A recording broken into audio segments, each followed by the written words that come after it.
Well, for many, many decades, the U.S. government has dismissed out-of-hand UFO sightings as crank stuff, things that lunatics babble about.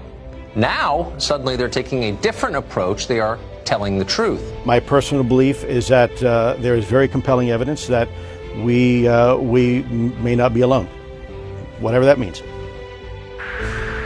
That's not our LNS though, is it? It's not. That is LNS, dude. Well, if there's like anything, it's rotating.